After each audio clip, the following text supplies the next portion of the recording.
All systems are a go. Confirming all systems are a go. Launching the podcast. 3, 2, 1. This is Hello from Mars. Here we go on a holiday week. I hope you are feeling festive. Merry Christmas, Happy Hanukkah, Merry Kwanzaa. I don't really know how you say all of them. I just know that one of the words that we came up with at a radio station that I used to work for, it encompassed all of them. It was called Christmas Kwanzaa. It literally is every holiday that is celebrated at this time, just smooshed into one. So I'm going to go ahead. If you're watching this, I'm going to press the little button on the side of my hat. Oh, look at that. It's doing the little lighty thing. I got to be festive, guys. You know, I got my holiday necklace, my Home Alone shirt. I am all about the joy and the family and the celebration. I am not about a certain other thing, which is why I want to start this with a wine time. Can we please do that? It's time to wine with Wine Time. So if you live in the Northeast, if you live in New York specifically, I don't know how much snow Massachusetts got. I don't know how much snow Rhode Island really got, or Maine or whatever. I do know that here, there's like 2.5 feet of snow outside my house. And it dropped overnight, and it is just the worst. And here's the thing, is I've had people be like, well, then why do you live in New York? Okay. I think as a people understand that if your family lives in an area, you probably live in that area. So that's why I'm here, because all my people are here. And it's really hard to leave, as much as I would love to be in a warmer climate where I deserve to be, because we already know how klutzy I am. It's been shown multiple times in the fact that I only have 4 episodes of this out, and this is the 4th, and you already have witnessed that. Shows you just how clumsy I am. But you throw me in slippery situations where there is ice and just whatever in the mix, I mean, it's just not safe for me, okay? I'm not a skier. I'm not a snowboarder, for all of the above reasons. And it's like only pretty the first 30 minutes that it's fallen. And then, you know, we start to plow and whatever. And that just brings up dirt. And that's what people don't realize who have never really been around it. They just see the pretty pictures, right? It's not always pretty. Sometimes it turns into a mucky, gross mess. And it's just not. There's nothing about it that makes me go, yay, snow. So a couple years ago, I was in Boston. I had just moved there, and they had an enormous snowfall, kind of like we had the other night here. And, you know, I'm working in radio. I'm essential, which means no matter what, it doesn't matter if I am pooping in my pants, I got to go to work. So, of course, when it comes to snow and any kind of weather, you just got to figure out a way to get there. And I got out of my driveway and I got to work. And I knew I heard a sound, but I really honestly just thought it was because there was so much snow on the ground that that was just the sound that things were making, because, you know, it's just scraping up against stuff. Well, it was scraping up against stuff, but it was also pushing the undercarriage of my car. So a couple days later, I was heading to the gym and I'm like, man, is that my car? Does my car sound like a duck? Like, it was just a weird kind of scrape. And yeah, sure enough, I found out that the undercarriage was bent. And I have video proof of this, by the way, which I'm just trying to stop, and everybody around me hates me right now. I gotta get this car fixed. I think my favorite part right now is people are looking at me as if I don't know that my car's making the awful sound that it is. I have ears, everybody. If you can hear it, I can hear it. And I'm probably more annoyed by it than you are. Just so we're clear. Okay, thanks. It was quite the ordeal. By the way, it took me like an hour or two in the worst traffic possible going to the dealership to get that fixed that day. And I mean, my car sounded the worst when I was going the slowest. So the entire time it was just miserable. And then I spent 5 hours at the dealership waiting for it to get fixed, only for it to cost me $550. The things I have done for my radio career, guys. This is why I needed a wine time. But we got a lot coming up here. I got Coady, one of my bestest friends, who's going to be joining us in just a few moments. But we got to get to Tops and Pop first quick. Tops in Pop. It has been a rather big week for all the celebrity news. I mean, Justin Timberlake apparently has a brand new movie that is going to be coming to Apple TV. I am not a person that is going to go and download all of these different streaming services. I mean, if Jennifer Aniston couldn't get me and Reese Witherspoon with that morning show that they have on Apple TV, like, I'm sorry, JT, as good as your movie looks, I'm just going to have to wait for I don't know what, but I'll see it eventually. But it's called Palmer, and it's going to be coming out very soon. So be on the lookout for that. If you head over to his socials, you can go ahead and see the preview for that. Also, Eminem dropped a surprise side B of his Music to Be Murdered By album. So I've heard some mixed reviews, but you can be your own judge on that. And then we got to talk about Tom Cruise, okay? Because this is the big story, I feel like. He went off on the crew on his movie set. And, you know, you listen to this audio, which I am going to share for you. And I mean, it just seems a little over the top. But given the way of the world right now, I understand that he was pissed. So this is the setup, okay? So basically, he's on set. He sees a couple crew members that are breaking the COVID protocols. And he knows how important it is to follow everything to a T because they could get shut down at any moment. And the Hollywood entertainment industry is already just like combusted this entire time, just like every other form of entertainment. So it's super important. A lot of salaries rely on this. A lot of, families rely on that money. So he was pissed, and this is what ended up happening. And it's just, woo! You're back there in Hollywood making movies right now because of us. Because they believe in us and what we're doing. I'm on the phone with every studio at night. Insurance companies. Producers. And they're looking at us and using us to make their movies. We are creating thousands of jobs, you I don't ever want to see it again. So while I am Team Tom, I also am wondering, like, what? I mean, he's a dramatic actor, so maybe that's why it sounds the way it does. But whoa, man, get that guy a couch to jump on, will you? And I want to make sure that Pink, we send out a nice get well message to her. She has had one hell of a year. She survived COVID. She's had a number of other things. I think a staph infection was in the middle of that as well. And now she has fractured her ankle because she was so excited to run down the stairs to see the Christmas star that apparently we will only see for the first time in like hundreds of years. And, well, it didn't end well for her. So now she was like hauled up in a hospital bed, and she's just saying something about like, well, I guess I'll just try to jump into a raw chicken to see if I can come out of it without salmonella. Probably not a good idea. So I've got one of my bestest buddies, Coady, coming in here. We have a really awkward story of how we met. But I'm really glad that we came out the other side of it. And, he's in Boston right now. So we are going to be chatting via Zoom, and it goes a little like this. Coady, Ted, Edward, what the hell do I call you? I don't even know. You're one of my best friends, and I still don't even freaking know. I've got at least 3 names, and then there's all like the hidden nicknames that no one dares say in public, at least on this channel. We're not talking about I feel like I need to learn more about that. I don't actually particularly like how we met because it was the first day was so awkward. We've never talked about this, but it was so awkward. Like, you sat off in the corner of a radio studio where we both worked at one point. Here's the worst part about it though, is I was there to audition for the job that you were also up for. Yeah, I was like told I got it, and I was like, oh wow, okay. And then it was like, maybe you got it, and then Marissa came in, and I was like, oh, I like Marissa, but I kind of want the job too. Like, what's gonna happen? Yeah, well, but that's what's crazy about it, is like, you're up for it, you're being told, yeah, it's yours, and then you had to train me, and I shadowed you basically that night while I auditioned. It was just very uncomfortable because I'm like, this kid is up for this job, and I'm auditioning for the job with him in the studio. Like, It was, I don't know whose decision, well, I know whose decision that was, but I don't know what the thought process was behind that.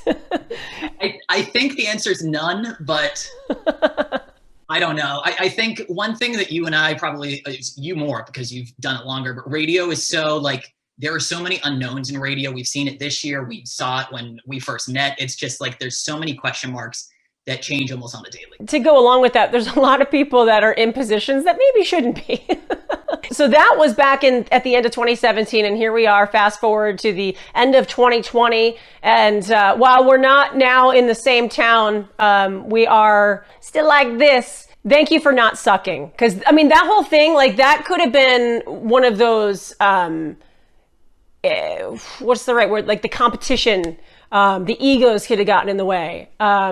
And I felt awful, like being there, knowing you were up for the job and the whole situation. So I'm glad to see like both of our maturity and working together and trying to get better and trying to just like, you know, be together in the industry. But yeah, I'm glad we kind of got past the awkwardness. We moved on. We're like pen pals now pretty much because we don't, I know. COVID's kind of gotten in the way, so we can't like I hang think out. pen pals is the good term for like everybody right now, right? Like I sent about 3 dozen Christmas cards and like I felt good about it. I miss so many people and we're kind of just stuck at home hanging out. I put on clothes today like that was enough motivation in 9. I got PJ pants on. Shh, don't tell anybody.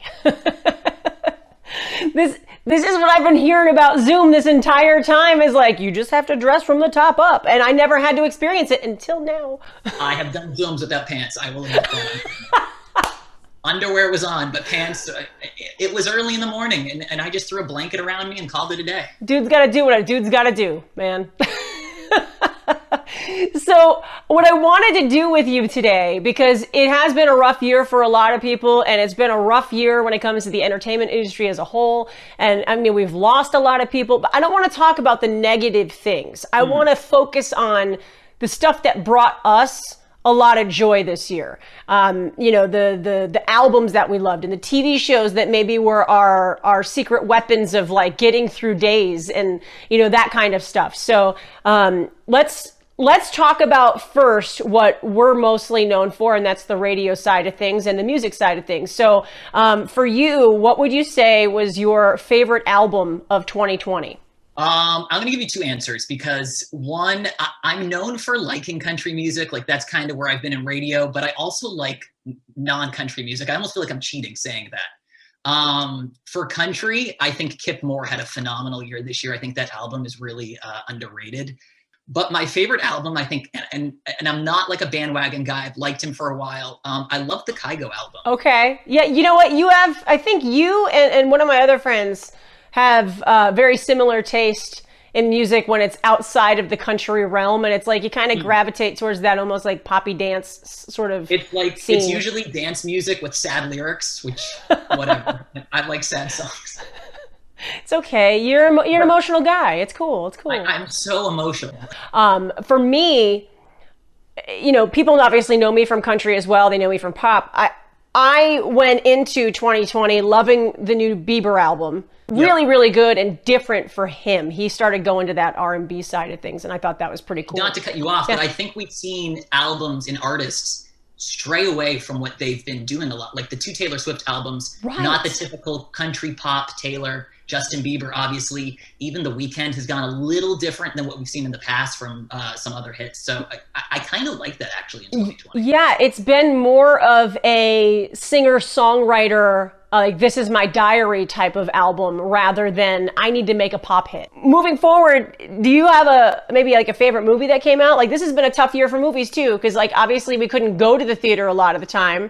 There were a lot of new movies released that you could be on demand at home, but even if it wasn't necessarily a movie that came out this year, is there something that surprised you that you felt like uplifted your year? I think a big, maybe surprise, it was a surprise to me. I'm not a huge Broadway person and I feel for Broadway, but having Hamilton over 4th of July weekend hit Disney Plus, I think was a huge move for them. And hopefully encourages people to, remember Broadway going forward next year. Yeah, I know a lot of people were very excited about that. How about favorite show of the year? I have never seen Seinfeld prior to this year, and now I'm obsessed with everything. And I'm pretty sure this episode is dropping on Festivus, so hey, happy Festivus.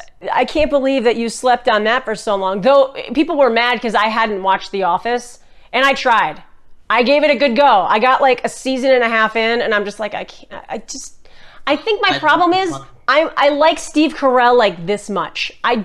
He's not my favorite. So I gave up and I just went right back to Schitt's Creek. I had been told to watch it for a while, and then I started watching it and I'm like, man, this family is so unrelatable because it's like a Kardashian family basically getting their millions taken away. Oh, boo-hoo. But then you get like a season in and they start to become more relatable and more likable, and you get used to Moira's weird accent that she does. And it's Dan Levy on that show is just, he's my spirit animal. I freaking love him. So that I've actually found that when I'm having like a day, I put that back on. And it's been like brightening up my days. My spirit animal, I think I've paid for his salary in 2020, is Guy Fieri. Having said what? That's so random. Let me have my moment. I'm not judging you, but I'm kind of judging you. I have to, this is probably your social teaser. I fall asleep to Guy Fieri every night. What kind of dreams do you have? I wake up hungry. Actually, I wake up thirsty, but then there's usually hunger that follows. Yeah. Okay. So, I feel like I have a lot of questions. He's the one with the weird goatee and stuff, right? Yeah, spiky blonde hair. He's got his kids on there, which they don't really belong. They're just kind of there because dad's like, hey. It's kind of like a cross up like your favorite cooking channel with Supermarket Sweep, which, by the way, I'm very excited they brought that back. I love Leslie Jones. Wow, this is getting very... Maybe that's my new TV show, Supermarket Sweep. I feel like I'm learning so much about you right now. Oh, I watched Big Brother for the first time. Did I tell you I auditioned for that show? I didn't know that. I'm also kind of surprised they didn't hire or cast you. I'm a little surprised too, honestly, because I feel like I literally have already juggled a reality show, and that was the country station that I worked for here in upstate New York. Like, I was going in and there were alliances I wasn't a part of, and I was constantly doing, like, I was making my way through challenges, and yeah, it was a time. But I did win. I got my prize money of unemployment, so it's totally fine. There you go. No, that makes sense. Like, if I tried out for The Bachelor, they'd laugh at me. By the way, there should be a normal people Bachelor. Like, not everyone has plastic cheeks and a six-pack. You don't have a six-pack? I don't. I wish I did. God, I would pay money for that. Okay, so Guy Fieri apparently was your go-to feel-good for the pandemic, huh? Absolutely. I've tried to learn how to cook a little. We're still learning. Yeah. But I'm impressed to see where I've come from, because I moved into my apartment 2 weeks before the pandemic started, like, officially. Yeah.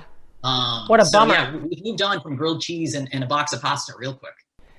Yeah, okay. So that's interesting because, like, well, for me, when I started this pandemic, I was supposed to finally go to my favorite band's day that they do every year in Tulsa. So I started wearing a Hanson shirt a day, thinking that this pandemic was going to be like 30 days. And next thing I knew, like 60 had gone by, and I still hadn't run out of shirts, but I was just like, damn, man, this is going on forever. So they've kind of been my saving grace. Like, I feel like I either throw on a concert or I put on an album, or, they did all summer. They were like recording a new fan club EP, and they were putting all the studio footage up and stuff. And I was like, this is the best thing ever. Plus they started a podcast too. So I was like, I got all the Hanson things, and I'm so Hanson happy. So you called me the day that you got the tickets to go out to, was it Tulsa? Yes. Dude, I was so pumped because this is... You were like, I've been trying for 14 years. I finally got in. And then you were like, oh boy, there's a pandemic. Because it was the first year that radio wasn't going to hold me back. Because, like, we technically are only allowed to take time off at certain times of the year. And their Hanson Day festivities always happen at the same time in May. And that's usually, like, I can't take any time off. And finally, I was like, you know what? I'm using this unemployment to my benefit, and I'm going to Hanson Day, and it is going to be a stipulation for when I get a new job. And then I had gotten a new job, and it was worked in, and then the pandemic hit, and then the job fell through, and then Hanson Day fell through, but they made my 2020, so it's totally fine. And you have the cardboard cutout upstairs. Shut up. Leave me alone. Don't judge me. You're judging from afar, and I don't like it. There were a couple big things that I feel like everybody watched. Hamilton was kind of one of them. I think one that we loved and have already forgotten. Well, there was two we watched. One we loved and one we kind of were like, oh, we got to watch this. So the one we kind of had to watch was Tiger King, which seems like literally forever ago. They dragged out the story. It landed on Dancing with the Stars, and there were those ads, and it feels like I've been in a relationship with Tiger King, and I need it to end. It's like that first girlfriend you have, and you're like, oh my God, she's calling again. The thing I like, and I do think we forgot about it, but it really brought us all together for a point where we were down a lot, was the Good News Network with John Krasinski. It was like, it brought us all together. Everyone would submit content. He'd do his little show. I kind of wish that went on longer. But you know what? I think the problem is we started navigating this a little bit differently. We all started to get used to it. So, people got a little bit more comfortable going out with the mask on or being with people. And we stopped participating in a lot of the online things. Like my Facebook trivia that I do every Thursday, at one point, like maybe right before the summer and leading into the summer, huge. Like I was having, almost 1,000 people joining me. And, that has drastically dropped. And it's just because everybody's gotten more comfortable and now they're more busy. The one thing that I noticed too, and what was bringing me a lot of joy, probably, I think it was around the springtime, that has now made basketball cards apparently almost impossible to find, is the Last Dance documentary with Michael Jordan. Oh, wow. That seems like forever ago. That was like my childhood era of basketball where I loved Michael Jordan. My softball number was 23 for a very long time. I remember I jumped so high in the air one time to get a pop fly that was like coming by first that I was called Air Marissa afterwards. He was always the guy. And to watch that and to see that era of the Chicago Bulls and all those championships and how that worked and how much of a team player he was, even though he was a hard ass, it was really, really cool to watch. And now apparently basketball cards are impossible to find and it's his fault. Before I let you go, big Coady wish for the holidays. You got a goal that you want to reach? What's happening over there? The 6-pack? My goals? That's not happening in 2021. Too much beer. My wish, I think, is that, we will come out of this on top, hopefully at least. But I hope that the genuine kindness that we've seen so much of this year and maybe not seen in the past continues. There's been a lot of good stories. It seems like maybe at the end of most newscasts, there is a good story, but it's heartfelt, it's genuine. And hopefully we do see that kindness go forward. You can catch some bonus stuff with Coady and I right now at the socials. So head over to Hello from Mars podcast on Facebook and Instagram. We chat about that new Britney and Backstreet song that dropped, which was unexpected. And I got feelings. I got lots of feelings about it. So we're going to be talking about that if you head over to the bonus features at the socials right now. I want to bring up my klutziness, because I talked about it a little bit in the beginning, but there's something that happened actually this past week that really shows that it's not even that I'm klutzy, it's just that it's drawn to me. Sometimes people are magnets for things, and I'm a magnet for toxic people as well as just things going wrong and causing me to end up hurting myself. So this is what happened. I have been doing this overnight seasonal job, and the whole thing was I've been hired for a store reset. So we had to move an entire aisle, 80 feet of steel. And in order to do that, we had to put it on wheels. So we have these jacks, and it's jacked up, and there's 5 of us getting ready to move it. And we got to give a big tug. Well, I'm working with like 4 big guys. So, they just kind of get themselves ready and in position and they're like, yeah, I got this. Well, me, I gotta put all my body weight into it. And of course, I get the jack that isn't secure. So when I pulled, I went airborne a little bit and I landed, I swear I was in the air. It felt like 10 minutes, but it was really like 0.2 seconds. And I just went boom and just landed on the concrete. And I was just like, I'm okay. I need a second, but I'm okay. And it happened so early in the night. So the rest of the night, I felt like I was walking around like a zombie. I should also state that this jack thing was like 45, 50 pounds. So like when I went flying, I was really concerned that was going to like hit everything like below my waist. And who knows what kind of damage that could have done. It like makes me cringe just thinking about it. Anyway, so I went on to the socials to ask about your clumsy stories, and I got a whole bunch of them. So let's just kind of go through some of them right now. So BTHI Bolt 27 on IG says, I've broken the same foot 3 times because I've walked into a wall. I have a story similar to that. My apartment was very, very small in Boston, and I definitely snapped my pinky toe just from walking into my living room. It was stupid. Megan Miller Time says, more than once I've started brewing coffee in my Keurig without putting a mug under it. That sounds like somebody needs a little bit more sleep. And Ray39 says, I tripped over my own feet, smashed my face into a curb, and broke my elbow. Somebody get her a bubble stat. I mean, people say I need a bubble. That sounds like that's bubble worthy. My friend Kara actually called in with her story, and I know it's a good one, so please share. Okay, so we're talking klutziness. Let me tell you, I didn't earn the nickname Clumsy Kara for nothing. When I was serving on jury duty, you're going to love this story, I was the foreperson. So there was one day in court where I'm sitting in the jury box and I had my legs crossed like I would do frequently. Well, this one particular time, the judge decided to call a recess after 5 minutes.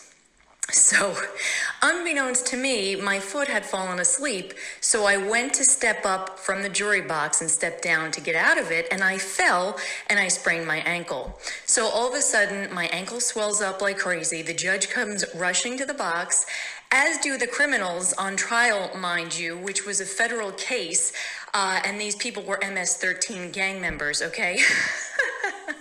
So they had to cancel court for the day.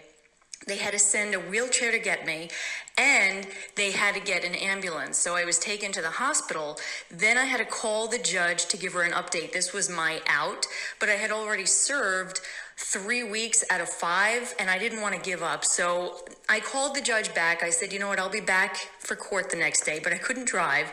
My dad had to drive me. I show up with crutches, and when I get to the security guard to get through into court, he says, oh, you're the juror who fell. I think there's a couple of things we learned there. 1, make sure that your foot hasn't fallen asleep. And 2, there are nice gang members. I mean, who knew? But for real, none of us need to end up in the ER right now. So I think we all need to be in our comfies and surround ourselves with blankets, because apparently more of us need that than I expected. Bubbles for all this holiday season. Guys, listen, I am so thankful for you checking out Hello from Mars so far here at the end of 2020. It has been such a weird, awkward year for all of us. And I'm just glad that we could have this kind of safe place to be, to let loose and just be and get away from the crazy for just a little bit. It is a different holiday season, and I know that a lot of us are feeling like we can't celebrate like we usually do, but just please remember there are so many ways that we can celebrate, while there are many families right now that just wish that they could do anything with the people that they lost this year. So find the safest way for you to celebrate and just embrace every single moment this holiday season, and please stay safe. I will talk to you next week with Hello from Mars. Oh, hey!